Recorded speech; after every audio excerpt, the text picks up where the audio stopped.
kind of hate when the cameras just stop doing this to me. I just want to get a new bottle of water and everything. So I think we're all set. Lovely. All right. Welcome to the Hospitality Chat podcast. My name is Mehdi Rahman, and we have our two hosts, Joana Oliveira and Matthew Drummond-Poynter. And we got to talk about staff training, really. And I think it's kind of like a boring process, you know. Oh, we got to do staff training and all of that, you know. But I feel like it's really important considering, you know, just how, you know, an efficient trained staff could basically save a lot of our problems. What do you say? Yeah, absolutely. I think, of course, staff training is key. First of all, at the initial level, right? Just because you need to make sure that when you hire someone for a job, they know how to do it. You can ask for experience and you can ask for like people to have certain qualifications beforehand, but ultimately that doesn't really affect things if there's certain ways that you do things in a company, there's certain software packages that maybe aren't industry standard. Perhaps there's certain ways that you prefer your employees to address customers in contrast to how other industries do it. All of these things kind of mean that even at just the initial level of hiring new employees, you need to make sure that they know what they're doing. Otherwise, you're just not going to get everything out of your employees that you really want to. I mean, you would like, can you imagine like if you have a bunch of people not trained to do like a dinner service, for example, or tending a bar, and you have to just handle these flood of customers, yeah? It's like a bunch of headless chickens running past, just kind of like, I mean, you just think that sounds like hell because it's like not only handling this tough social anxiety of dealing with customers in a mad shift, but if you don't know what you're doing, you'll just be like, you know, that sounds like the most worst case scenario to ever have in your, you know, kind of scenario. Just,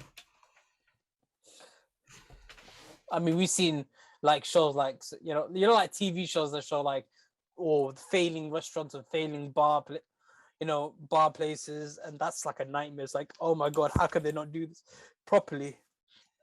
That was literally me. Because when I started as a bartender, I didn't have an experience. So when I had to do a trial shift, I was literally put to be a bartender and a waitress, just with a bunch of people asking me to do things. And I was like, I have no idea what you want me to do. I'm panicking. But we did get trained. But with being a bartender and a waitress, you get trained while you work. So you have to go through that anxiety and that like stress until your brain just like, you know how to do this because you did this like 3 times, so just do it. But it is extremely stressful when they ask you when it's a good thing they ask for no experience, because then anyone that's like a student or whatever that never worked before in that area can go in, but just be ready for the fact they're gonna just throw you in and you just have to figure it out. Like obviously they'll tell you what to do, they'll teach you what the controls are for like the thing that you pay and whatever, but besides that you just have to have like a good personality to talk to people and be friendly and whatever, just believe in yourself type thing. Yeah, it's insane not having any training and just get put in front of like 10 different tables, but like, yeah, just go take their orders and then do the orders and then go back with it. Just like, huh? What do you mean? I don't want to do it. I mean, they kind of put you into like, you know, you learn as you go kind of scenarios. Yeah. Because that's what it is. Like some training could be, you know, like the kind of staff training that is involved by management or by the owners themselves. They could be done through, say, like an entire day when the restaurant's not open. Like say if it's like before a soft opening, or if it's in still the preparations of the restaurant, like for before opening, they would have like a training day where they talk to everyone how they would do service and whatnot. But also a lot of the restaurant training that happens is often done during the service themselves. And like you said, like how you done your training, you can, if they do that, they learn as you go approach. Yeah. And adding more stuff to your repertoire, you know, like more different techniques or more different like roles you'll be given. Like you learn more and more about the restaurant you're working at as the more roles that you get assigned with, whether it's through out of circumstances or as intended, as planned. Yeah. I mean, Yeah, I think that. Oh God, sorry, go on. no, sorry, no, sorry, no worries. I'm just No, okay, so I think we're kind of touching on like how like each like individual position can have like a broad range of training techniques applied to it. In this one alone, we've already touched on two particular training processes to becoming like a server in this case. You have kind of like offhand, beforehand training in regards to things like showing you how to use company systems, like, you know, punching in like orders and such like, and on bars how to like man like the hand pumps so that you don't like fizz up the beer like completely, that kind of thing. And then you also have the kind of learning by doing approach where they like they basically fling you in and say go fish fly. And then also, but then also you've got other things that you could do in that particular environment as well. You could have like a mentoring program or something like that, where you have like a more experienced employee who kind of like, as they're going, the other new employee can kind of like ask them for advice and such like, which is often great, particularly if you're like feeling anxious about certain things and need affirmation in that regard, because an experienced employee who's mentoring them can then tell you, no, you're doing that fine, or here's how you could have done that a little bit better. Those kind of things. It's an extremely like broad system of training, and I think too often people kind of pigeonhole themselves into thinking of training as kind of like something that's exclusively done in like weird like conference centers and such like around like a PowerPoint presentation or something, when in reality it's a lot more broad than that. This also kind of opens up possibilities for like online training as well. You don't need to just do in-person like training anymore. You can like, with a variety of like online courses. For example, before going to this one, I had to do some courses from Altamira Academy. Um, these kind of things are relatively inexpensive, and of course all your employee needs to access this training is just some form of thing that has an internet connection, and it means that your employee can like learn at whatever pace or wherever they feel like. And again, it's just another option and an example that training is far more broad and diverse a term than perhaps people are led to believe. also, yeah, with me, my in circumstances we were given training videos or training sessions with Altamira online as well as this place I worked at, the Royal Ascot Racing Course, for my hospitality job that I work at.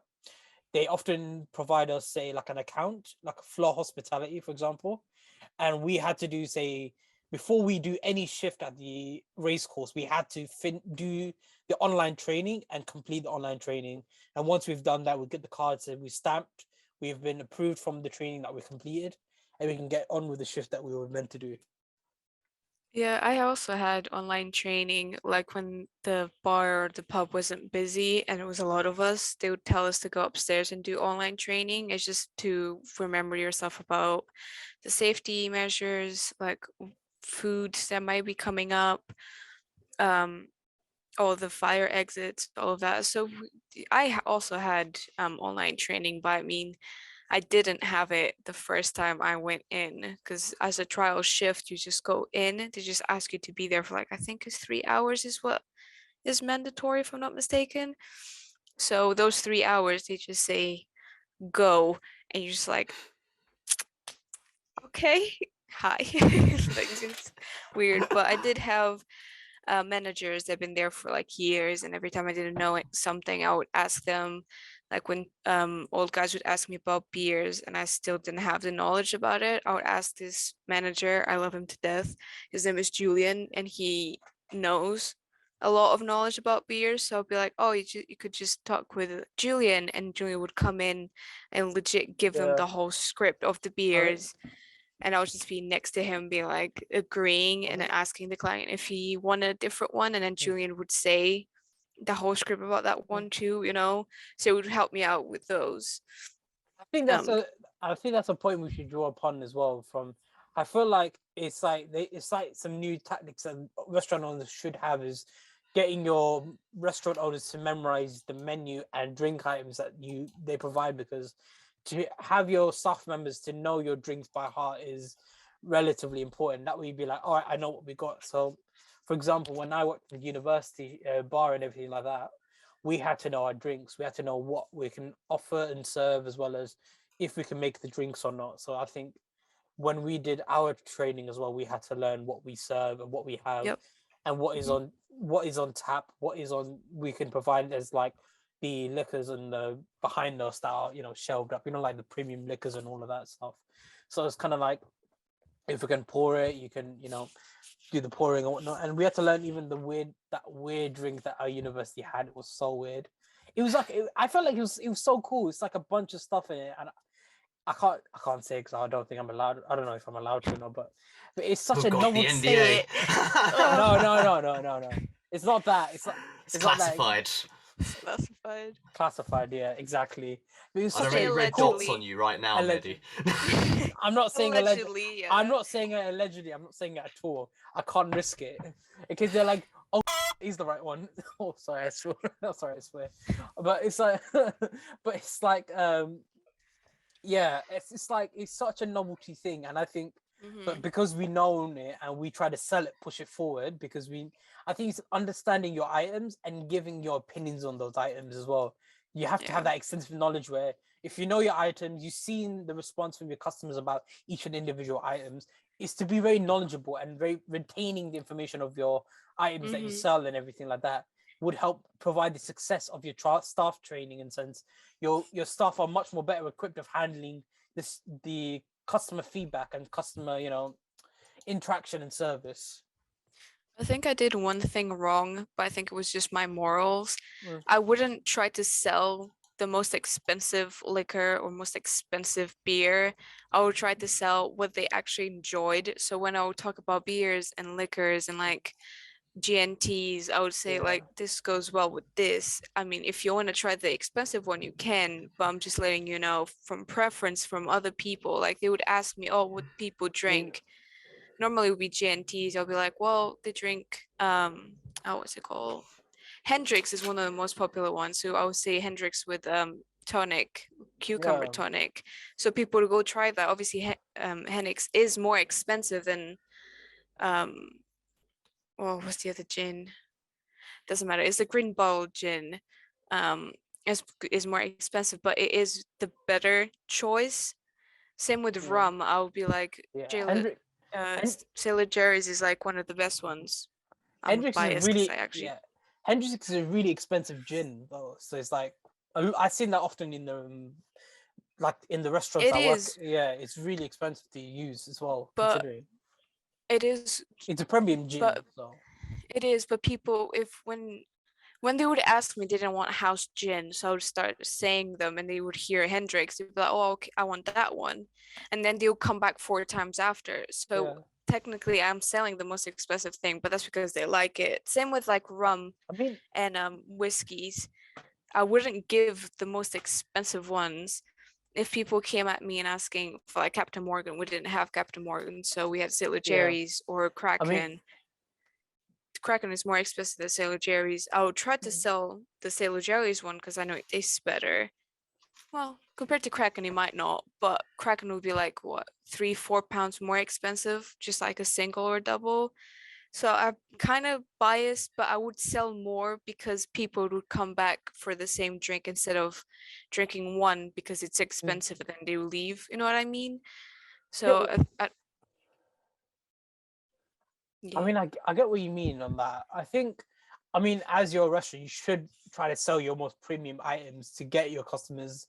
I mean, it could be both as well. Like it tastes good, and although it's expensive, it's just sometimes a lot of premium gins often are more distilled, it depends on how they manufacture or Mm, distill their liquors a lot, and it could be more like sometimes I think it could be a bit of both where some liquors may taste better than others, but sometimes the expensive could, and it could come down to the fact that maybe expensive liquors do taste better sometimes or not. But yeah. I don't know as much, but I kind of like I do it based on what my customers prefer, or I just say a lot of my what's available here as I was told from my training as well. Like I say this is what all the bottles we have behind us, all the Hmm. taps we have, and they kind of make up their own minds on the taste. And then obviously we have to sell that weird drink that we've made at the university. I mean, it's not like we made it on hand. It's just more like, oh, we have to make it on the spot. But I mean, I tried it once, it didn't work so well, but then the other bartender who was more experienced that did it himself. I don't know if they still do that now, but I mean, because they clearly changed a lot from in a good way, they changed a lot since the last time I was there. So I mean, I need before to the know what this drink is. If you don't want to say it on the podcast, I have to say it afterwards because I need to know it's what this is. Well, you maybe don't have to say it on the may, podcast, but I'm allegedly he's going to say it on allegedly. Discord. No, no, no. Allegedly. I won't. I won't. Maybe, we'll see. It's the But same thing with cocktails because when I changed yeah. pubs, people would ask me about Mhm, cocktails. I'd be like, mhm. listen, porn star martini is Yeah. better than the espresso martini Uh, if you're not a so coffee person. You know what I mean? so fragrant, the martini. I think it was is it with the passion fruit, right? Yeah, the porn star martini It's is with passion fruit. they're so fragrant. I never drank them, mind you, but they smell I so like fragrant. them, but I'm a coffee person, so technically I would go for Espresso, the espresso martini martinis. instead. Yeah, Same yeah. with Long Island. I don't understand why people like Long Island that much. It's so many. Um, Well, it probably You can gets you um, take drunk my Long faster. Island out from my cold, dead hands. I will drink that stuff by the pitcher, damn it. oh my Well, I goodness. can make you a Long Island, way better taste. But it's just it's so many types of alcohol in one glass, and then a tiny bit of You've Pepsi got or it in Coke. one. Oh my god. It's just I know. you That's drink the one, appeal. pass out. So many. Oh It's man. funny.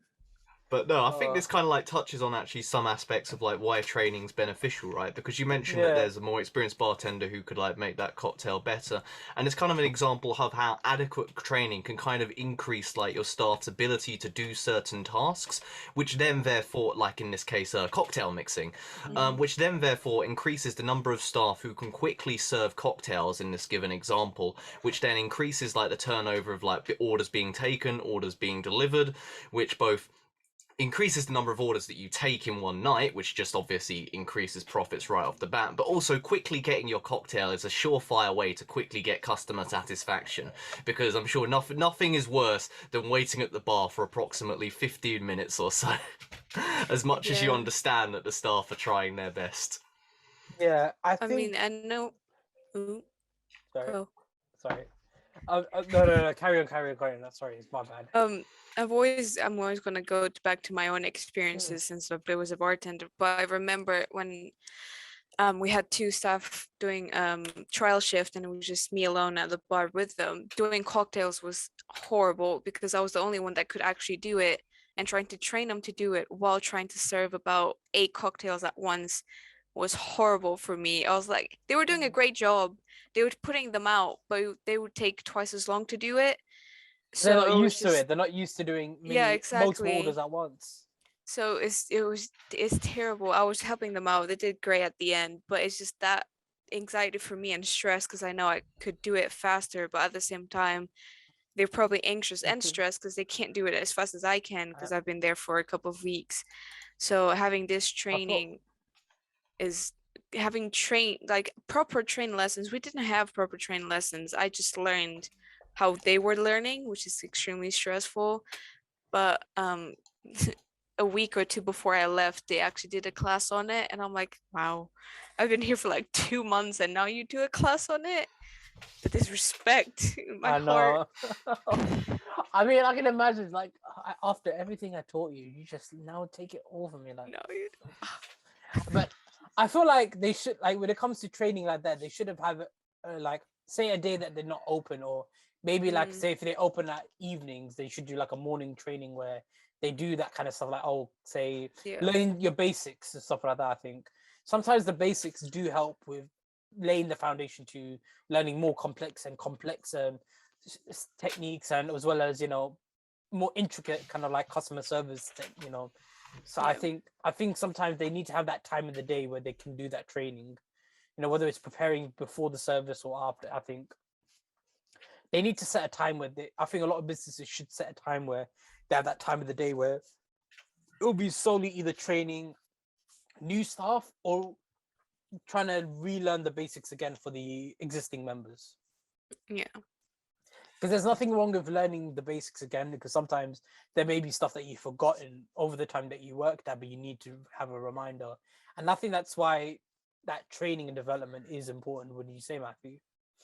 Yeah, definitely. I think you've really touched on something in regards to not taking the basics for granted here. If we take universities as an example of this, most universities, particularly like your first year, is oftentimes, if you've done A levels, actually going over and revisiting a lot of things that you've probably already learned. But the thing is, you can't actually assume that they know those things when going into the more advanced things, and if you do, then they're going to be left behind because people come from vastly different backgrounds, and you can't know for a fact that these people have the same kind of knowledge of basic skills and such like. Also, just having trained those basic skills oftentimes goes a long way to making staff feel more confident when they're doing those basic tasks. It also actually means that you can kind of make your employees more accountable in regards to their mistakes, because before you train your staff, if they're kind of if they make a mistake when doing a basic function and you haven't trained them, that's an excuse that they're always going to be able to fall back to. You haven't trained me for this, and they'd have a point.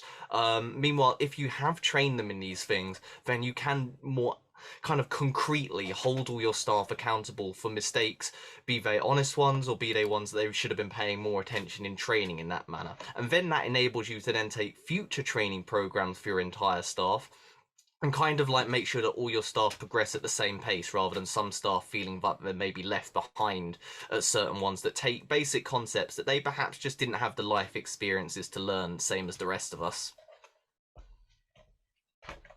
Yeah, I think that's considering to look into the training development of it is much more important because like if you hire and fire staff continuously, maybe like the correct solution for you for your business, but in terms of long term, in the long terms, I think it's just like that long lasting performance. It just it kind of almost like negates it if you keep You're constantly kind of like hiring and wasting firing. your own time if you keep like hiring and firing people just to train them again. I think you're just losing time and money at that point because you're firing people that already got the experience from you, and then you're hiring new ones and firing those ones for whatever reasons. You're just wasting time and money because then you have to waste more time on the people that you just hired with no experience, and money because they are not pushing out orders as much as the other ones did because you're already trained and knew what they were doing. You know what I mean?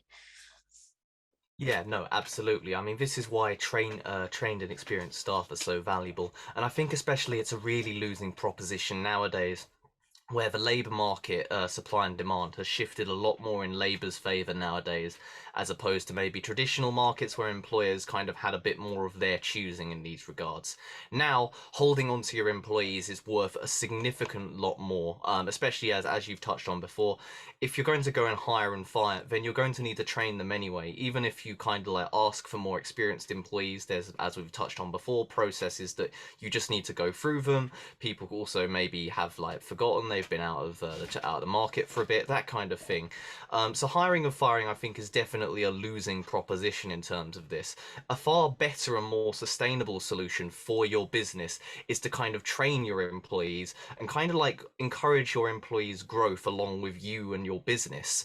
This kind of means that because employees are more likely to stick around if they feel that they're actually being trained adequately and progressing. Because ultimately, employees want career progression in the same way that you, the employer, want your business to grow. If you can kind of meet both ends of that particular bargain, you're likely to get employees who stick around with you because they feel like they're growing at the same time rather than feeling like they're stuck in a dead end job. Um, and this goes a long way to kind of retaining those staff, keeping your business expenses constant because you're not having to constantly go out and like try and find new people, maybe even having to pay headhunters and recruiters to try and find them for you, which is going to add even more expense if that's the case. And rather, you can just focus on training your existing employees, working with your existing employee base, and progressing your business that way. It also goes a long way to fostering a far more excellent and consistent company culture rather than a kind of distant one where there's just kind of like this revolving door of people, like, I don't know, red shirts on the Enterprise or something. I mean, Even oh, sorry. even the point you touched, saying even if they get people their experience, because I've been in two different bars. Every manager and every boss have a different way of doing their things. So even if you know how to do things, they will tell you to do differently because that's their style of doing it. So again, fire the people that already trained with you and know your style of working is terrible, because even if you get someone that has like 5 years of experience as a bartender, if you go to an environment that they never been before, they're gonna start like they never been a bartender. Just because we know the knowledge about alcohol and beers doesn't mean our work ethic is going to be better, because if we have to change everything around it, even recipes, because I've done GNTs completely different from one another, even though it's the same recipe, just the way to execute it is different. You're legit training new people again, because they all have different ways of training and different ways of executing things. So even if people have experiment or experience as being a bartender, it will still be like someone is new to your work ethic. So again, training and firing people is probably one of the biggest losses you can do as an owner, because you're finding people that know how to work with you, and just getting more people that have to train and go ahead and learn how you work on your own bar. Jesus, I can't speak. Don't worry, Hank. Sorry. I mean, hiring new employees is never cheap. Like, there's a survey that cited by the Go to HR Society indicated that 40% of employees leave their position within the first year due to poor training opportunities.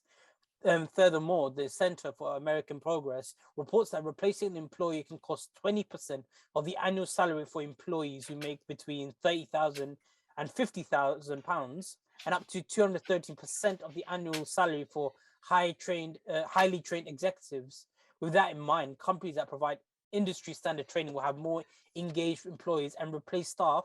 So it makes sense to develop your team from the ground up and continuously work on their development, because replacing an employee and improving their retention as well would save you not only money, but it would have like a good foundation to build upon and continue to develop that and make your team from people very unsure and unskilled, which is like a gamble for the market, would you say, to have like an unskilled worker into your business.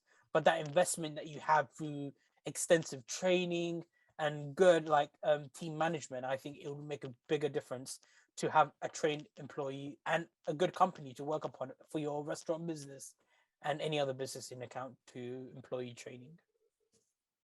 Yeah, no, absolutely. I mean, blimey, I mean, those stats I think make it clear as day how expensive kind of constantly hiring and rehiring people is. Jesus. Yeah. But I mean, aside from that, and those are some excellent points too. And having a more skilled workplace is just good, because you as a business should want more skilled people to better do their jobs. I think the engagement thing is actually something that I'm really interested in, because I think a lot of us, if we kind of think of ourselves as kind of good at a certain task, we're far more likely to kind of put more effort into it, be better, have more energy, and just generally feel better about our job altogether if we can kind of view ourselves as, yes, this is something I'm good at, this is something I'm trained to do. And I think giving that attitude to your employees through training, to kind of give them this, you are good at this, you are trained to do this, really would go a long way to kind of making people feel like it's not something they're like barely holding their head above water, because they don't really feel like they know how to do it. All they know is they're here and they've just got to make it through another shift. Oh God, I barely know what's going on around here. Into, okay, I do this, this and this. Man, I'm pretty good at this damn thing. And yeah, I think that kind of thing could go a long way to kind of making employees happier, which is linked overall to be kind of increased productivity and just better for your business in every sense. 100%. I mean, it does create like a high production standards, would you say? I mean, kind of like being well trained and producing higher quality output, a lot of the times, if you keep building up your team, would you say? Yeah, absolutely. I mean, training is going to give you the ability to kind of recognize the right process, right? Because obviously you're being trained to execute a certain process correctly, and you're going to be trained to like identify what like a good finished product looks like, those kinds of things. So that is naturally going to give you a higher standard for what the finished product, in this case, I guess since we're going for a bartending quite a lot, I'll stick the example as cocktails. If you've gone through like training to make certain cocktails, your standards ultimately are going to be far higher for what the resulting cocktail should look and taste like, as opposed to having no training, because you've now been trained, and presumably in training you've probably done some practice runs and such like to a instructor's satisfaction, that you kind of know what a good finished product looks like, and that gives you a template to carry forward into your working life, and you're going to feel unsatisfied from that point onwards if you kind of make something that's not quite up to that standard. So yeah, in that sense, it's going to give you far higher production standards as an employee, and of course, as an employer, that's going to just be better for your business.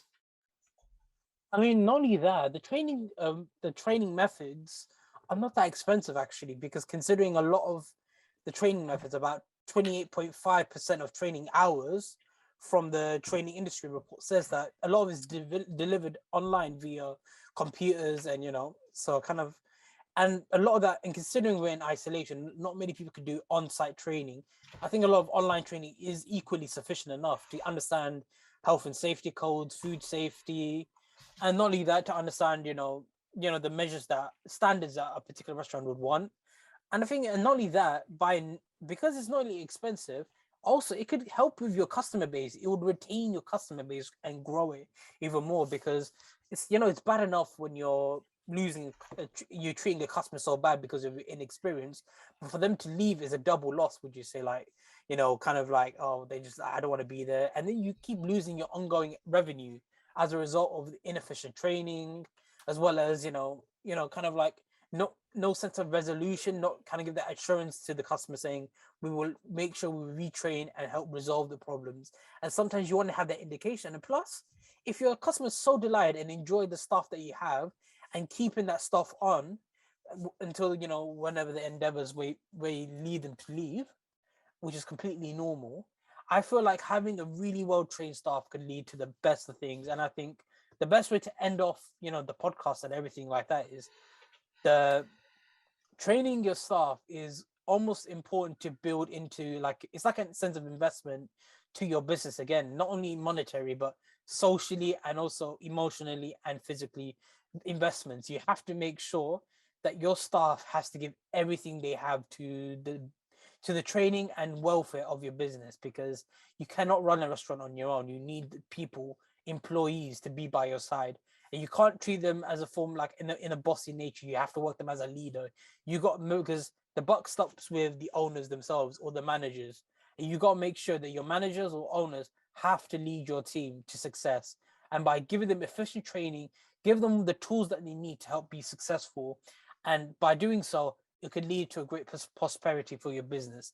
And I think that's the way to end it. Would you say, like, to talk about staff training? Yeah. Yes, absolutely. Employees are a business's greatest asset, particularly in hospitality, where you can't rely on external methods. And if you've got an asset that's really going to help your business, then you absolutely want to make sure they're on tip-top shape, both mentally, physically, and in this case, professionally, through training. And I think that's the best way to kind of end the episode in that form, really. Train your employees well, and they will look after your business incredibly well in the process. 100%. Exactly. Well, this is the hospitality chat. Sorry. And my name is Mehdi Rahman. Our two hosts, Joana Oliveira and Matthew Drummond-Poynter. I would say thank you for the viewing, for watching and listening. Make sure you subscribe to the OrderPin channel. Yes, we have to start saying it. Yeah, give it a like, subscribe, and hit the bell for all the notifications. Come on, and comment. Bless you, and comment. And comment, yes. We want to hear your feedback. And plus, tell us if you want us to stop being funny, we will not be funny. That's the thing. I will never stop being funny. Come at me, I'll fight anyone. Oh God, I'm dying right now. Anyway, I think I'm gonna say thank you, goodbye, and we're signing out. Peace.